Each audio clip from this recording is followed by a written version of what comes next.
आज नालको का 36वां स्थापना दिवस है। मैं इस अवसर पर समूचे नालको परिवार को अपनी ओर से, भारत सरकार की ओर से बहुत बहुत बधाई देता हूं। आप सबको बहुत बहुत शुभकामनाएं देता हूं। नालको ने 36 वर्षों में काफी उतार और चढ़ाव देखे हैं और मुझे नहीं लगता कि जब नालको की स्थापना हुई होगी उस समय नालको आज की परिस्थिति में पहुंचेगी, सामान्यतः कल्पना नहीं होगी। लेकिन नालको ने सफलतापूर्वक यात्रा पूरी की। अनेक प्रतिकूलताओं और अनुकूलताओं में काम किया। सभी अधिकारी और कर्मचारियों ने भरपूर अपना योगदान दिया और उसी का परिणाम है कि आज नालको देश में एक महारत्ना, नवरत्ना कंपनी के रूप में हम सब लोगों के सम्मुख खड़ी है।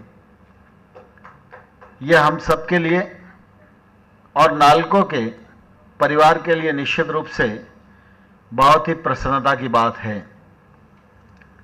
नालको ने पिछले दिनों बहुत अच्छा किया है, लेकिन आज के समय धातु के क्षेत्र में विश्वव्यापी मंदी का दौर चल रहा है।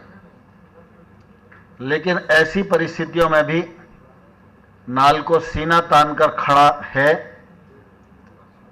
यह मेरे लिए बहुत ही प्रसन्नता की बात है और मुझे पूरा विश्वास है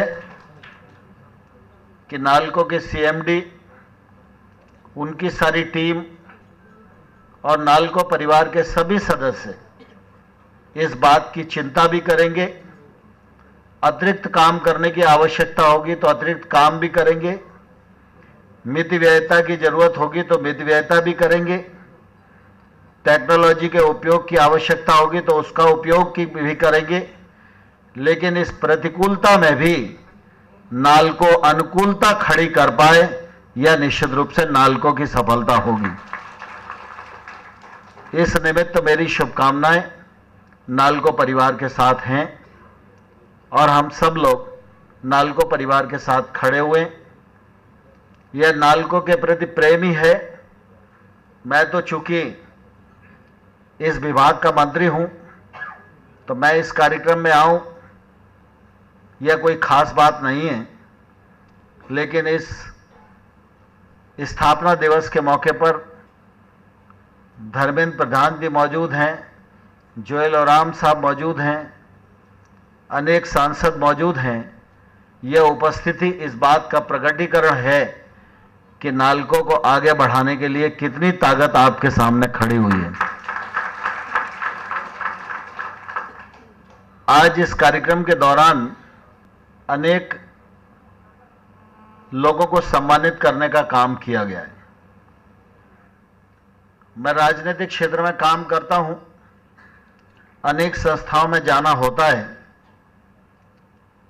और वहां पर सम्मान के कार्यक्रम हमेशा होते रहते हैं। लेकिन मैं प्रशंसा करना चाहूंगा नालको प्रबंधन की कि उन्होंने जिन लोगों को सम्मानित किया उनका चयन बहुत ही सूझबूझ के साथ किया और उन्होंने ठीक चयन किया। जिन लोगों को आज सम्मानित किया गया है और मुझे भी जीवन में ये सौभाग्य मिला है, मैं उनको भी अपनी ओर से बहुत सारी बधाइयां देना चाहता हूं। वो जिस क्षेत्र में काम कर रहे हैं, ईश्वर उन पर कृपा करे, उनके भीतर और सामर्थ्य पैदा करे। वो भुवनेश्वर का भी नाम रोशन करें, उड़ीसा का भी नाम रोशन करें और समूचे हिंदुस्तान का नाम रोशन करने में उनका योगदान हो, ऐसी मेरी ईश्वर से कामना है। आज जब सम्मान का कार्यक्रम चल रहा था तो उसमें बहुत सारे ऐसे लोग थे जिनका सम्मान हुआ। उनका नाम प्रधानमंत्री जी ने मन की बात में भी उल्लेख किया, तो मैंने सहसा उस समय कहा कि मन की बात में उड़ीसा के लोगों की संख्या ज़्यादा है। इसके दो कारण हैं। एक तो उड़ीसा के लोग इतने हुनर वाले हैं कि वो प्रधानमंत्री के मन में समाये रहें, और दूसरी ओर प्रधानमंत्री भी गुदड़ी में लाल चुन सकें, यह हमारे प्रधानमंत्री जी की क्षमता है। छोटी सी भी बात कहीं दिखाई देती है तो उसको ढूंढकर उसको तराशना और उसको समूचे भारत के निर्माण के में योगदान करने के योग्य बनाना, यह हमेशा उनकी इच्छा रहती है। मन की बात में इतने सारे लोगों का उल्लेख होना, यह प्रधानमंत्री जी के उड़ीसा प्रेम का परिचायक है। इसके लिए भी मैं आप सबको बधाई देना चाहता हूं। नालको व्यवसाय के क्षेत्र में तो ठीक कर ही रहा है, लेकिन मुझे प्रसन्नता है नालको का संवाद अपने कर्मचारियों के प्रति अच्छा है, बाकी जिनसे संबंध कारखाने का आता है उनसे अच्छा है, माइंस में काम करने वाले लोगों के साथ अच्छा है, और जो कारखाने में एक संवेदना होनी चाहिए, जो संवेदनशील प्रबंधन होना चाहिए, वह नालको में देखने को मिलता है। नालको के बारे में अनेक यूनियंस के लोग भी आते हैं। जैसी नालको के बारे में श्रमिक बात करते हैं, बाकी सब लोग बात करते हैं, अन्य कारखानों के बारे में ऐसी बात सुनने को नहीं मिलती। मैं समझता हूं नालको प्रबंधन की जो नीति है, जो संवेदनशीलता है, उद्योग के क्षेत्र में काम करने वाले लोगों को उसका अनुसरण करना चाहिए। सीएसआर की दृष्टि से भी नालको ने काफी अच्छे कदम उठाए। मुझे इस बात की भी प्रसन्नता है कि जब प्रधानमंत्री जी ने लाल किले से स्कूलों में शौचालय बनाने की बात कही थी और लोगों को आह्वान किया था कि यह मौलिक आवश्यकताएं आज़ादी के बाद 68 वर्षों तक ये पूरी नहीं हुई है, इस मौलिक आवश्यकता को पूर्ण होना चाहिए और इसके लिए सब लोगों ने आगे आना चाहिए। नालको ने भी बढ़ चढ़कर काम किया। जो काम नालको को दिया गया उन्होंने ठीक प्रकार से उसे पूरा किया। इसके लिए भी मैं नालको प्रबंधन को बधाई देना चाहता हूं। दूसरा, आप सबको ध्यान में है, प्रधानमंत्री जी स्किल डेवलपमेंट के लिए बहुत प्रयत्नशील हैं। स्किल डेवलपमेंट समय की मांग भी है और आज की हमारी आवश्यकता भी है, और इसलिए इस काम को अभियान के रूप में सरकार भी कर रही है। और सरकार की कोशिश है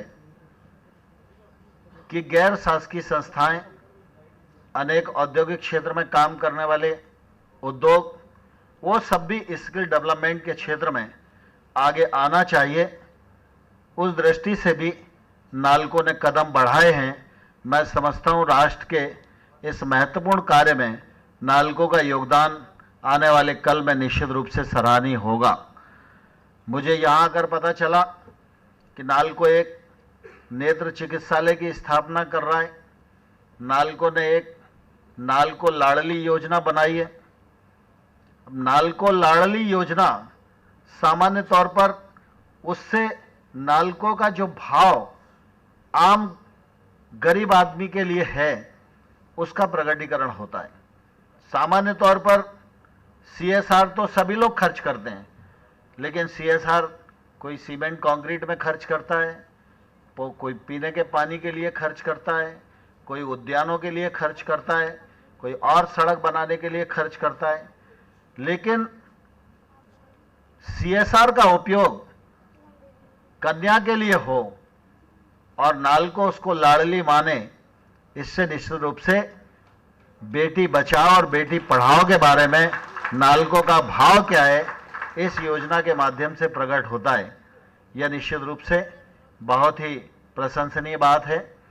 कल मैं अंगुल जा रहा हूं और वहां पर कुछ योजनाओं का भूमि पूजन और लोकार्पण संपन्न होने जा रहा है। वो सब CSR के प्रोजेक्ट ही हैं और हम सब लोगों के लिए प्रसन्नता की बात है कि अंगुल में कल बाबा साहब आम्बेडकर जी की प्रतिमा का भी लोकार्पण होगा। यह भी हम सब लोगों के लिए निश्चित रूप से बहुत ही प्रसन्नता की बात है। नालको आगे बढ़े, इसके लिए केंद्र सरकार पूरी तरह प्रयत्नशील है। जैसा कि धर्मेंद्र प्रधान जी बता रहे थे कि एक लंबे समय से नालको की आवश्यकता थी कि उत्कल डी और ई कोल ब्लॉक नालको को मिल जाए। भारत सरकार ने उनको ये कोल ब्लॉक दे दिए हैं। अब उनको काम करने में निश्चित रूप से सुविधा होगी और मुझे प्रसन्नता है कि मैं जब पिछले बार आया था तो नालको ने दामन जोड़ी में एक्सपांसन का 5,000 करोड़ रुपए का इन्वेस्टमेंट करने का काम अपने हाथ में लिया था और वहाँ बॉक्साइट की माइंस मिले बिना उस काम को आगे बढ़ाना मुमकिन नहीं था। तो पिछले बार हम लोग मुख्यमंत्री से मिले थे और उनको आग्रह किया था कि ये पोटांगी माइन अगर नालको को मिल जाएगी तो ये 5,000 करोड़ रुपए का इन्वेस्टमेंट भी करेंगे और इसका एक्सपांसन भी करेंगे। मुझे प्रसन्नता है कि आज मैं जब दूसरी बार भुवनेश्वर यात्रा पे आया और आज मुख्यमंत्री जी से मिलने गया तो आज उन्होंने वो पत्र साइन करके केंद्र सरकार को भेज दिया है और केंद्र सरकार भी पोटांगी माइंस नालको को दे देगी। अब नालको की जो आगे की यात्रा है वह निश्चित रूप से और सुगम होगी, व्यापक होगी और सफल होगी, ऐसा मुझे पूरा विश्वास है। यह सच है कि 36 वर्ष की आयु युवावस्था ही होती है और अभी नालको युवावस्था में है, लेकिन नालको को बूढ़ा नहीं होना है, नालको को और युवा बनाने की आवश्यकता है। और मुझे पूरा विश्वास है कि स्थापना दिवस के अवसर पर जो उल्लास का वातावरण आप सब लोगों के बीच में देखा, काम करने की स्पिरिट आप सब लोगों के बीच में देखी, उसके आधार पर मैं ये विश्वास पूर्वक कह सकता हूँ नालको आगे बढ़ेगा और देश की आर्थिक परिस्थितियों में अपना एक बड़ा योगदान दर्ज करेगा। बहुत बहुत धन्यवाद।